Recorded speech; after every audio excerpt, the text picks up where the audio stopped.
Red టీవీలో మీ వ్యాపార ప్రకటనల కోసం ఈ నంబర్ని సంప్రదించండి. Hello guys, welcome to our channel. This is Teja. ప్రస్తుతం మనతో పాటు సీనియర్ జర్నలిస్ట్ దాము బాలాజీ గారు ఉన్నారు. నమస్తే. నమస్తే. సో లిక్కర్ స్కామ్ కేసులో కేజ్రీవాల్కి బెయిల్ మంజూరైందని చెప్పేసి ఒక వార్త అయితే వెలుగులోకి వచ్చింది. మరి కేజ్రీవాల్కి వచ్చింది కాబట్టి కవితను కూడా రీసెంట్ గా అరెస్ట్ చేశారు. కవితకు కూడా బెయిల్ వచ్చే అవకాశం ఉంటుందా? కేజ్రీవాల్కి యాక్చువల్గా ఈడీ 8 సార్లు నోటీస్ ఇచ్చింది. నాకు తెలిసి ఈ కేసులో ఇంకెవరికి కూడా అన్నిసార్లు నోటీసులు ఇవ్వలే. అన్నిసార్లు నోటీసులు ఇచ్చినా కూడా కేజ్రీవాల్ వెళ్ళలేదు.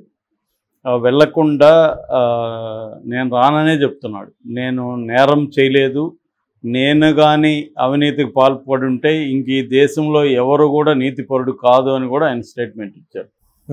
సో నేను అసలు ఏ రకమైన అవినీతికి పాల్పడలేదు, ఇది కావాలనే కక్ష సాధింపుతో బీజేపీ ప్రభుత్వం చేస్తుంది అనేది చెప్తున్నాడు. ఎందుకంటే బీజేపీకి అక్కడ ఢిల్లీ కొరుకుడు పడట్లే, ఢిల్లీ రాజధాని దేశానికి, అక్కడ తమ ప్రభుత్వం లేదు, కేజ్రీవాల్ ప్రభుత్వం ఉంది. కేజ్రీవాల్ ప్రభుత్వాన్ని పడగొట్టే పరిస్థితి అక్కడ కనబడలేదు. అందువల్ల ఏదో ఒక రకంగా కేజ్రీవాల్ని జైలుకి పంపించి బదనాం చేసి తాము అధికారంలోకి రావాలని అనుకుంటుంది అనేది ఎక్కువ మంది చెబుతున్నమాట. పైగా కేజ్రీవాల్ ఢిల్లీలో అక్కడే మాత్రం పరిమితం కావట్లేదు. ఎన్డీఏ కూటమి ఇండియా కూటమిలో చేరాడు. ఆల్రెడీ పంజాబ్లో గవర్నమెంట్ని ఫామ్ చేయగలిగింది ఆపు. సో నార్త్ ఇండియాలో మెల్లమెల్లగా వస్తుంది. అంటే కాంగ్రెస్ నుంచి ప్రమాదం అనుకుంటే కేజ్రీవాల్ మెల్లగా కొంత తయారవుతున్నాడు. అటుపక్క మమత తనకి స్ట్రాంగ్గా ఉంది. అలాగా మోడీకి స్ట్రాంగ్గా యాంటీగా ఉన్న పార్టీల్ని నాశనం చేయడానికి, వాటిని తొక్కేయడానికి మోడీ ఏమాత్రం సందేహించట్లేదు. ఇటు తమిళనాడులో కూడా చూసుకున్నప్పుడు తమిళనాడులో కూడా మన డిఎంకే కూటమి స్టాలిన్ దీంట్లో చాలా స్ట్రాంగ్గా ఉంది మోడీకి యాంటీగా. అందుకని అక్కడ కూడా మినిస్టర్ల మీద కేసులు పెట్టి ఆల్రెడీ ఒక 2 మినిస్టర్లని జైలుకి పంపించారు. బాలాజీ సిక్వేల్ అని ఒక మినిస్టర్ని ఆ మధ్య జైలుకి పంపించారు. అలాగా ఏదో ఒక కేసులు పెట్టి ఇరికిచ్చి వాళ్ళని జైల్లో పెట్టించడం అనే స్కీమ్ చేస్తుంది. దాదాపు మోడీ ప్రభుత్వం 5,200 చిల్లర కేసుల్ని ఇప్పటివరకు ప్రతిపక్షాల మీద పెట్టింది అంటున్నారు. అందులో conviction rate very very less అని చెప్తున్నారు. వాళ్ళకి తెలుసు. కానీ ఇండియాలో ఏంటంటే మనకున్న క్రిమినల్ జస్టిస్ సిస్టమ్ ఎలా ఉంటుందంటే ప్రాసెస్ ఇస్ ద పనిష్మెంట్ అంటారు. నీకు శిక్ష పడాల్సిన అవసరం లే, ప్రాసెస్సే punishment. Latest example GN Saibaba అనే 90% వికలాంగుణ్ణి జైల్లో పెట్టి 10 ఏళ్ళు జైల్లో పెట్టారు. 10 ఏళ్ళ తర్వాత అతను నిర్దోషి అని చెప్పారు. అతను ఎవ్రీ మినిట్ అక్కడ జైల్లో అండా సెల్ అంటారు, అది ఒక సపరేట్ సెల్, అది అత్యంత కఠినమైన కారాగార శిక్ష. అది అందులో ఆయన్ని 90% వికలాంగుని పెడితే ఎవ్రీ మినిట్ నరకం చూసుంటాడు ఆయన. అలాంటిది 10 ఏళ్ళు తర్వాత ఆయన్ని నిర్దోషి అని ప్రకటించింది. ఆయనే కాదు, చాలామంది అలాంటి వాళ్ళని ఆ కేసులో నిర్దోషి అని చెప్పింది. అంటే ఇది ఒక ఎగ్జాంపుల్. చాలామంది, నేను చాలాసార్లు చెప్తుంటాం, మన దేశంలో జైళ్ళల్లో దాదాపు 4.5 లక్షల వరకు ఉంటే అందులో 70% ఖైదీలు రిమాండ్ ప్రిజనర్సే, అండర్ ట్రయలర్స్. సో వాళ్ళు నేరం చేశారా లేదా తేలకుండానే వాళ్ళని సంవత్సరాల తరబడి జైళ్ళల్లో ఉంచుతారు. సో ఈ ప్రాసెస్ని మోడీ ప్రభుత్వం చాలా ఎఫెక్టివ్గా వాడుతుంది. అంతకుముందు కాంగ్రెస్ ప్రభుత్వం చేయలేదా? చేసింది. అంతకుముందు కూడా సిబిఐని ప్రత్యర్థుల మీదకి వాడింది కాంగ్రెస్ ప్రభుత్వం.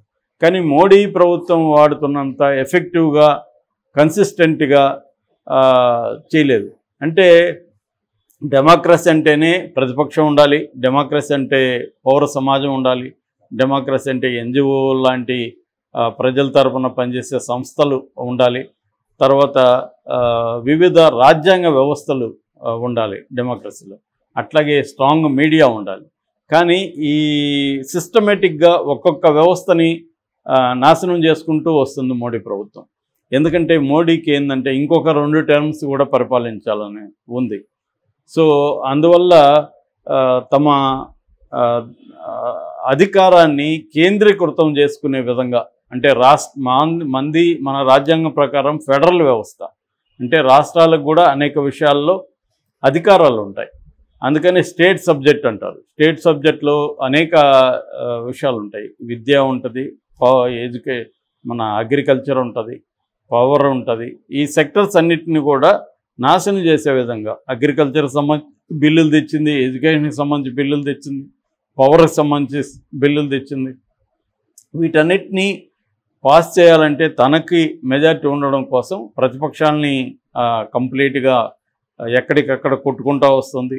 మీడియాని భయపెట్టడం లేదా కొనేయడం, ఈ 2 మెథడ్స్ని చేస్తుంది. మీడియా ఆల్మోస్ట్ అయిపోయింది, మీడియా పని అయిపోయింది.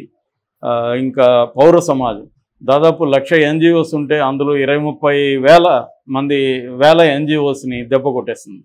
వాళ్ళకి ఫారిన్ ఫండ్ రాకుండా చూసుకుంది. ఈ మధ్యనే ఎకనామిస్ట్లో పెద్ద ఆర్టికల్ దీని మీద వచ్చింది. అట్లాగే పౌర సమాజంలో యాక్టివ్గా మోడీ ప్రభుత్వాన్ని విమర్శించే వాళ్ళందరినీ వాళ్ళ మీద కేసులు పెట్టడం, ఎన్ఐఏలు వాళ్ళ ఇంటికి వచ్చి సోదాలు చేయడం, జైళ్ళల్లో పెట్టడం, ఇవి చేసుకుంటూ వస్తుంది. అట్లాగే రాష్ట్రాల అధికారాలని తీసేయడం, రాష్ట్రాల్లో రీజనల్ పార్టీస్ మనకి చాలా స్ట్రాంగ్గా కొన్ని చోట్ల ఉన్నాయి, వాటన్నిటినీ లొంగదీసేసుకోవడం. మనం చూసాం ఆంధ్రప్రదేశ్లో జగన్ మీద కేసుల్ని ముందుకి వెనక్కి కదలకుండా చేసి, జగన్ మీద కేసులు కత్తుల్లాగా వేలాడుతుంటే జగన్ భయంతో వణికిపోతూ మోడీ చెప్పిందంతా చేస్తున్నాడు. ఇటు చంద్రబాబు అంతే. చంద్రబాబు అయితే ఏకంగా ఎన్డీఏలోనే మళ్ళీ చేరిపోయాడు వెళ్ళి. ఇటు ఇక్కడ కేసీఆర్ని కూడా తన కంట్రోల్లో పెట్టుకోవడానికి నిన్న కవితను అరెస్ట్ చేశారు. అట్లా ప్రతి చోట మొన్ననే మనం ఆయన హేమంత్ సోరెన్ జార్ఖండ్లో ముఖ్యమంత్రి, ఆయన తీసుకెళ్ళి జైల్లో పెట్టేశారు. ఇలాగా తమని బెదిరించే పార్టీలు కానీ కూటములు కానీ ఎక్కడున్నా వాటిని బెదిరించడం, జైళ్ళల్లో పెట్టించడం, కేసులు పెట్టడం, లేదా తమ వైపు వస్తే అతను మిస్టర్ క్లీన్ అయిపోవడం, ఇది జరుగుతుంది. సో ఈ క్రమంలో భాగంగానే కేజ్రీవాల్ని కూడా తీవ్రంగా వేధిస్తుంది మోడీ ప్రభుత్వం. అందులో భాగంగానే ఢిల్లీ లిక్కర్ స్కామ్ పెట్టారు. దాంట్లో భాగంగా అది కేవలం కేజ్రీవాల్ మీద ఇక్కడ కవిత మీద పెడితే అది సరిగ్గా ఉండదని చెప్పి అటు తమకి మిత్రపక్షంగా ఉంటున్న, అంటే అప్రకటిత మిత్రపక్షంగా ఉంటున్న వైసీపీ ఇద్దరు ఎంపీలను కూడా ఇన్వాల్వ్ చేశారు. ఒకరేమో మాగుంట శ్రీనివాసరెడ్డి, ఒకరేమో విజయసాయిరెడ్డి. విజయసాయిరెడ్డి వల్ల అల్లుడు తమ్ముడు శరత్ చంద్రారెడ్డి, విజయసాయిరెడ్డి అల్లుడు రోహిత్ రెడ్డి, వాళ్ళ తమ్ముడు శరత్ చంద్రారెడ్డి, అతన్ని ఆ కేసులో పెట్టారు. ఇటు మాగుంట శ్రీనివాసరెడ్డి కొడుకు రాఘవరెడ్డిని ఆ కేసులో పెట్టారు. ఇలాగా కేజ్రీవాల్ మీద ఒక ప్లాన్డ్గా చేసుకుంటూ వస్తున్నారు. కేజ్రీవాల్కి సంబంధించిన ఎంపీ సంజయ్ సింగ్ని లోపల పెట్టారు. కేజ్రీవాల్కి సంబంధించిన గవర్నమెంట్కి సంబంధించిన ఉప ముఖ్యమంత్రి మనోజ్ సిసోడియా దాదాపు 1 year నుంచి జైల్లో ఉన్నాడు. సుప్రీంకోర్టు కూడా ఆశ్చర్యాన్ని ఎక్స్ప్రెస్ చేసింది. సో ఇలాగా కేసులు పెడుతున్నారు.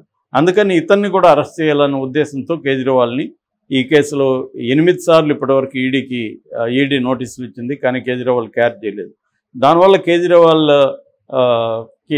మొత్తం దేశవ్యాప్తంగా ఒక క్రేజ్ పెరిగింది. నిజానికి అంటే ఇంత ధిక్కరించింది ఎవరు లేదు అన్న ఇదిగా పెరిగింది. సో చివరికి ఈడీనే ఏం చేసుకోలేక ఈ స్పెషల్ కోర్టు ఏదైతే ఉందో రౌస్ అవెన్యూ కోర్టు అంటారు, ఆ కోర్టులో పిటిషన్ వేసింది. ఈయన మాకు రావట్లేదు, పిలుస్తూ ఉంటే మీరు చెప్పండి అని. రౌస్ కోర్టు కూడా 2 సార్లు అతనికి దాన్ని ఏమంటారు నోటీసులు ఇష్యూ చేసింది, కోర్టుకి రమ్మని. కానీ ఈయన 2 సార్లు కూడా కోర్టుకి రాకుండా మళ్ళీ పిటిషన్ వేస్తాడు రద్దు చేయమని. కోర్టు ఇచ్చిన ఉత్తర్వులను రద్దు చేయమని, కానీ కోర్టు ఒప్పుకోలేదు. అందుకని ఈరోజు వెళ్ళాడు, ముందస్తు బెయిల్కి అప్లై చేశాడు.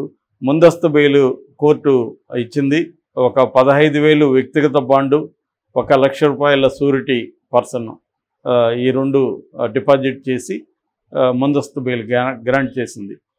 అప్పటికి ఈడీ అనేక విధాలుగా వాదించింది, మేము అరెస్ట్ చేసే అవకాశం ఇవ్వండి, మేము విచారించే అవకాశం ఇవ్వంటే అవన్నీ కోర్టు ఒప్పుకోలేదు.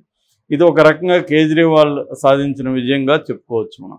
అయితే ఈ కాంటెక్స్ట్లో కవితకు కూడా బెయిల్ వస్తుందా, కేజ్రీవాల్కి వచ్చింది కాబట్టి అని ప్రశ్నకి నాకు తెలిసి కవితకు బెయిల్ వచ్చే అవకాశం లేదు. ఎందుకంటే ఇక్కడ వేరే స్ట్రాటజీ ఉంది మోడీకి. ఈ స్ట్రాటజీ ఏంటంటే ఎన్నికలు వచ్చే వరకు కవితని లోపల పెట్టాలి.